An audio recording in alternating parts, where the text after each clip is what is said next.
Hello everyone, it's me, Coffee Stitcher. It is, of course, Sunday, which means time for a video. Ooh. So how was everybody's week? Awesome, that's really great to hear.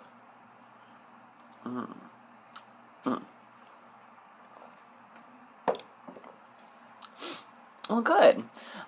No haul this week to speak of. But we do have some whip updates. We've got, of course, the Q&A. And we'll go from there.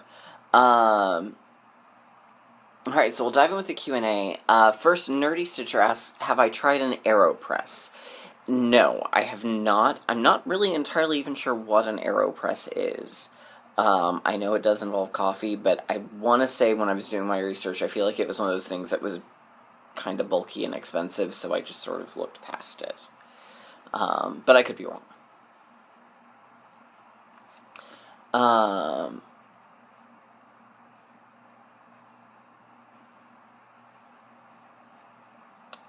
Pam E., I always wanted to go to the Chesterton Festival, and unfortunately was never able to. But yes, they did move it to Tinley Park, and there's a couple other ones now that sort of have split off from Chesterton. Alright, Giselle Kuzmik asks, how do I like working with wool? Are there any differences that you've noticed that you can share? And lastly, would you stitch an entire project only in wool? Difference-wise, I find that it's less likely to knot on me. I don't know if that's just because of the fiber itself, or if I've just had much better luck with wool than I have cotton or silk. Pretty much it's a one strand only. If you do more than one strand, it can get really, really hard to stitch with. Sort of like pearl cotton can be really hard to stitch with double-stranded. But that's really kind of it. I probably would not do an entire project simply because I prefer to use it to accent versus to just cover completely. Again, thanks to everyone for the hair compliments. I have switched over to headbands, which I prefer vastly over anything else. So, love me some headbands. Jamie Lynn Moore asks, out of all the projects you're working on, which one is your favorite to work on and why? Ooh, I really love Longfellow's Round Tower because it's so beautiful. I love all of the Soda Stitch ones. I don't really guess I have a favorite. Generally, if I don't like one, I don't work on it. So, yeah, I don't really guess I have a favorite. BATB Severino, Barb Severino, excuse me, clarified her question from last week. She wants to try and progress to a more linen-looking fabric. What is the best material? I've always heard that even weave is the best to start with because the holes are even, so it's much easier to tell. I started with linen and didn't really have a problem. So, really, I think either of them, but even weave is the one I hear the most, is the easiest to jump to, and I really do like even weave.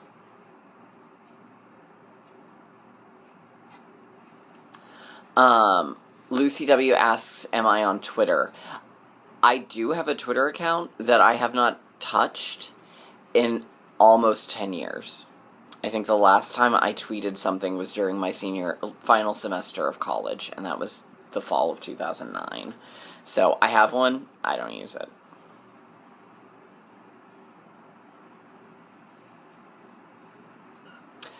Stitching May wanted to know who designed the Cheshire Moon. That is, Tempting Tangles. Love me some Tempting Tangles.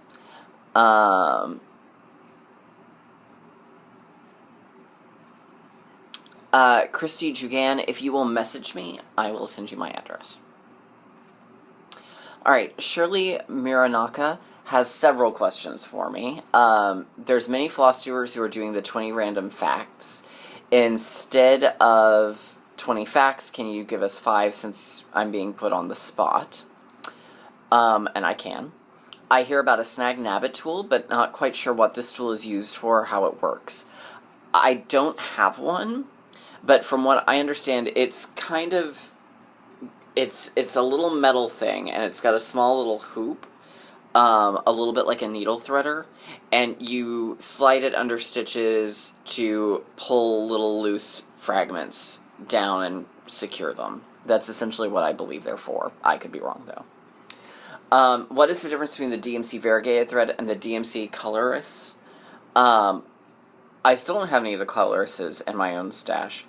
But the difference is the DMC variegateds are primarily all, like the original line was one color that faded into white and then back into the color. And then they did a couple that were different shades of yellow, different shades of brown, different shades of blue, but they were all the same. It was all in the same color. The colorless is a mixture of colors, so you don't have just, they're not monochromatic. At least that's what I think. Again, the difference is, but I don't have any to confirm this, but I believe that's what the difference is. She also asks that there were 40 to 45 Oz books, and Baum wrote 14. Were you wanting the Oz books written by other authors, or were you referring to first edition books written by Baum? I actually have all of the Baum books in vintage editions. First editions, if I happen upon them at a very, very good price, sure, I am happy for that. And especially some of the later ones, that's all there is first editions. But mostly I'm just after vintage ones. But yes, I do need all the authors. I'm over halfway there. I have all of the Baums. I have both of Jack Snow's novels, because he wrote a third one, but it's more of an encyclopedia. I have all 3 of Neil's books, and I have both of Rachel Cosgrove's, so I'm basically just missing some Thompsons. But I do have all the Baums, so there we go. Alright, so the 5 random facts about me. When I was a child, and even as an adult, I was a little scared of horses, because of the combination of the Headless Horseman and the way Bonnie dies in Gone with the Wind. Fact number 1. Was never afraid of flying monkeys, ghosts, monsters, but horses. Nope. Let's see, I didn't learn how to use chopsticks until about 3 weeks ago. I'm still very proud of myself for that.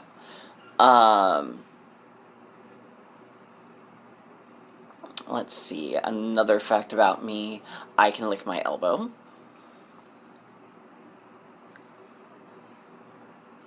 Alright, what else is there? I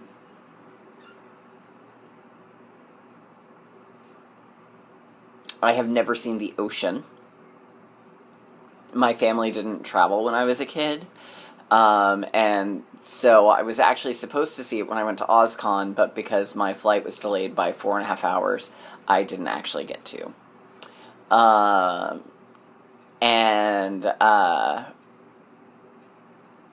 Let's see, 5th fact.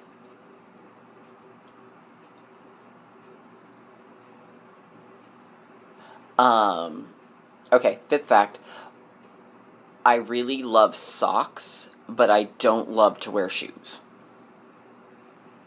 And I will wear socks even when it's really, really hot outside. I'm not wearing any currently because I don't generally wear them to bed. But I wear socks a lot. I like socks. Especially fuzzy socks. So, there you go. Those are the 5 facts about me. Alright, so we'll dive into whips. This week was a little weird in terms of my working on things. Tuesday and Wednesday night, my adopted grandmother came over, and we watched,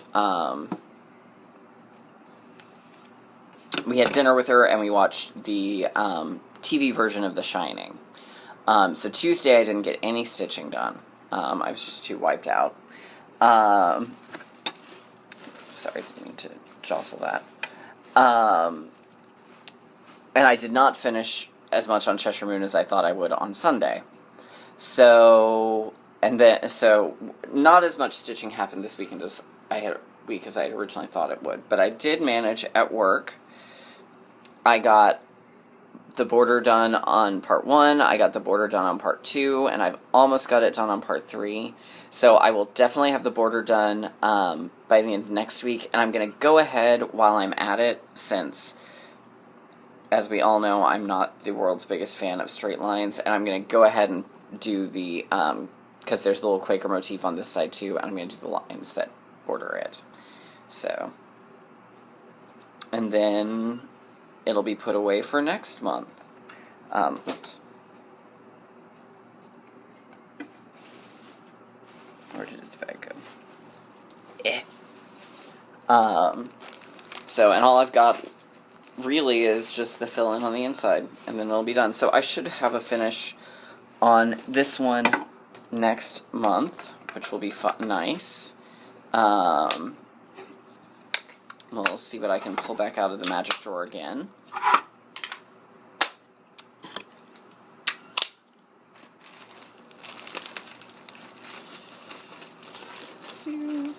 Okay, so that's that. So I've finished the first part of Cheshire Moon, and I'm absolutely loving this one. So here is part 1 all done. So my little witch, and the owl, and the bird, and there we go. So, thoroughly enjoying it. I'm going to just do one part of this a month, for now at least. I may switch and end up doing 2 parts a month, but for now just 1 part a month.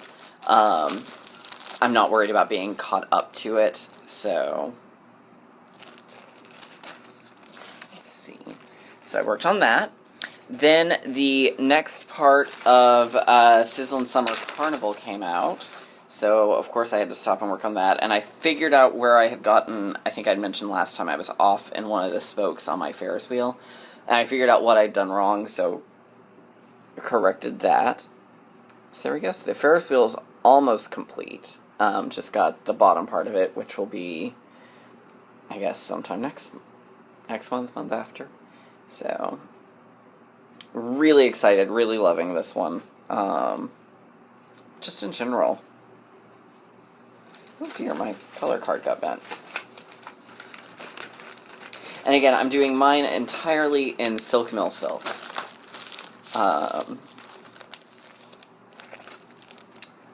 Right. That's done.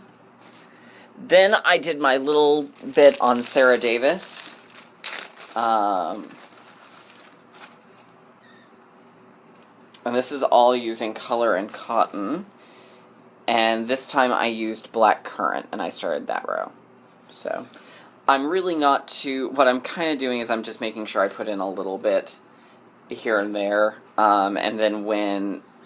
Because after Freedom, which will be what I work on after the video, and I'll do the next part of it, after I finish the Freedom Salve, which, again, should be next month, too, because I've just got 6 parts left, after I do that one, I'm gonna finish up Beautiful Sea, from Ship's Manor, and then I'm going to switch over to that as being my in-between piece. So... there's that. And then, as everyone may or may not know, Katie kind of lost her stitching bug. That's the Stash Queen. She's had a very busy, hectic summer family-wise. So she was talking about how she was bored and nothing she was doing was calling to her. And she was like, I think we're going to start something. And I was like, oh, well, you know, and she mentioned this pattern. I was like, oh, well, if you do it, I'll do it with you. So, this is on huge fabric, so I'm toning it down for the moment. But this is my start on Greek Gods and Goddesses. It's on Heroic by Picture This Plus. I am using Gloriana Jersey Shore for the white, and I used a Petite Treasure Braid for his lightning bolt, but here's Zeus. So, and I will probably, what I'll do is work on, each month I'm going to just focus on one of the gods. Although next month, right above Zeus is Mount Olympus and so I think I may go ahead and do Mount Olympus and start on the border. Because the border doesn't look like it's going to be that intense. So, that's what I worked on this week. Like I said, I'm going to start in on Freedom Sal. I've still got Longfellow and Cinderella from Brooks Books to work on for this month, and then I'm kind of done. So, we'll see what else I do. So, anyhow, I guess that's kind of it for me. I hope everyone has a fabulous week. And to quote one of my favorite podcasts, stay sexy, don't get murdered.